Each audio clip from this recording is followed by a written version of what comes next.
je za námi. Druhý akt. Scéna se zcela proměnila. Představme si palmový háj, stromy ze stříbra, listy ze zlata, všude kolem pyramidy.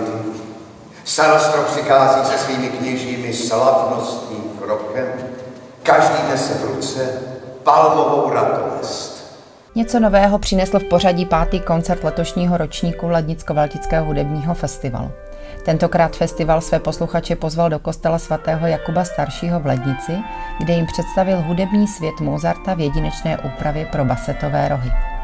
Irvin Veniš a Clarimonia Ensemble zahájili večer Mozartovými skladbami, původně komponovaný pro jiné nástroje. Nyní aranžovanými pro tento originální nástroj z rodiny klarinetů. Po tomto elegantním uvedení nástroje na scénu vystoupil herec Jan Šťastný, jehož podmanivý hlas provázel dějem Mozartovy kouzelné flétny. Jak vznikl nápad spojit tady přednes a basetové rohy? No, upřímně řečeno, já kdybych měl curriculum vitae tohoto projektu nějak okomentovat, tak to úplně nevím. Nicméně je to všecko Irvinova záležitost, Irvina Veniše, vynikajícího muzikanta, což jsme ostatně dneska slyšeli. No a jednoho dne mě prostě oslovil, režie se ujal můj spolužák Kuba Korčák, který k tomu průvodnímu slovu jaksi měl nějaké připomínky. No a tak to nějak pomalinko vznikalo, až jsme to zkusili několikrát sehrát. A jak dlouho se znáte s Irvinem? No s Irvinem se zase neznám tak dlouho, jak dlouho bych se s ním chtěl znát. To je samozřejmě pravda, ale je fakt, že v té naší branži my se potkáváme muzikanti, potkáváme se herci a vzájemně na různých projektech. Neznáme se dlouho, ale o to intenzivnější spolupráce a vlastně naše přátelství teď vzkvétá. A jak se připravujete na takovýto přednes? Přečítáte si dopředu texty nebo informujete se třeba o Mozartovi dopředu? Tak o Mozartovi člověk přece jenom jakoby něco věděl. Jsem sice trošku z jiného oboru, ale i to byla součást našeho vzdělání na divadelní akademii, to je pravda. Text se přiznám, že si připravuji. V tomto případě to nebylo tedy z paměti, protože přece jenom toho textu bylo hodně a není to divadelní představení a je to ke vzácným příležitostem. A jak komunikujete vzájemně s muzikanty během koncertu, během toho přednesu? Tak to je trošku pohled do kuchyně. Já se přiznám, že jakési hudební vzdělání přece jenom mám, no jakési.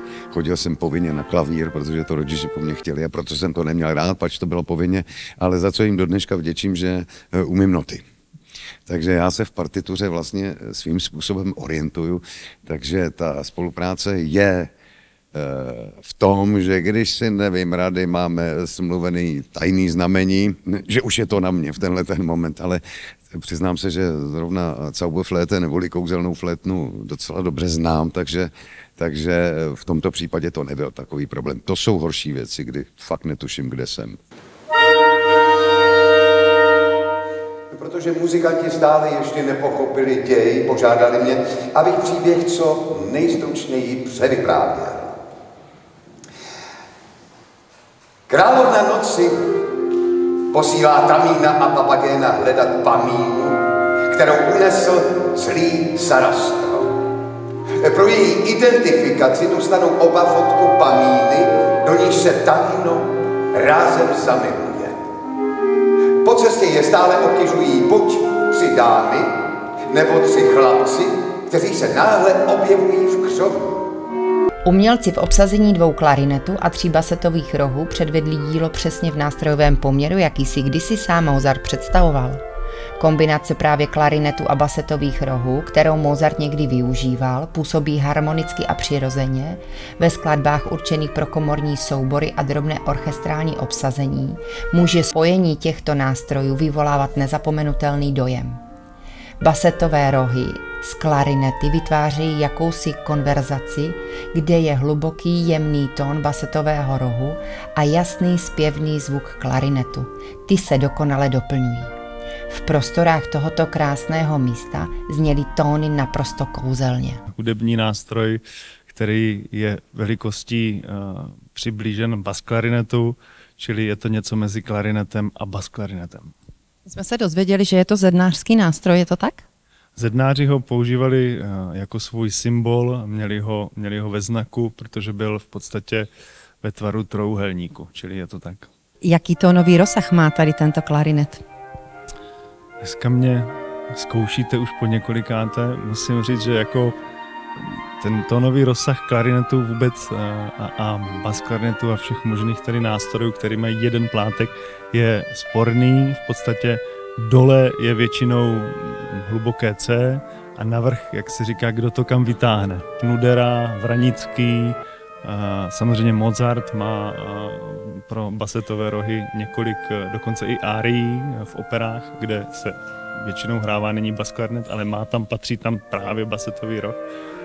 Konec konců Mozart klarinety miloval, když si psal tatínkovi, když je poprvé slyšel v Mannheimu, kéž bychom také měli ty klarinety v orchestru. Například v Klamgalasovském paláci v jejich archivu existují skladby, úpravy pro 3 basetové rohy a 1 klarinet, což jsou úpravy tenkrát těch právě hitových árií, které pravděpodobně hrávali v podstatě ty muzikanti jako místo CDčka nebo jukeboxu nebo rádia. Čili. Nenapadlo vás někdy komponovat na basetový roh?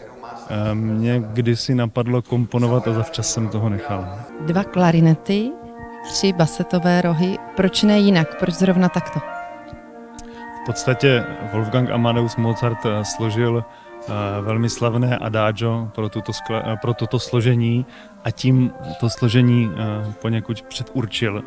A v podstatě se osvědčilo, myslím, že docela dobře zní, ta barva je krásná, ty 2 vyšší hlasy jsou podpořeny těma 3 nižšíma hlasama, čili myslím, že to takhle Mozart vymyslel velmi dobře a my se toho držíme. Jak se vám hrálo v dnešním spojení, právě třeba i se spojením panem Šťastným? No já s Honzou spolupracuju moc rád, protože on je skvělý profesionál. Navíc je to fajn chlap ze Zlína. Já jsem z Kyjova, takže si docela rozumíme. Tato interpretace dodala festivalu nový rozměr, protože spojení hudby s vyprávěním přiblížilo divákům Mozartovu práci v kontextu příběhu, který obohacuje celkový dojem z koncertu. Celkově festival letos nabízí nejen návrat ke klasické hudbě, ale i způsob, jak Mozartovu tvorbu nově prozkoumat a přiblížit moderním posluchačům.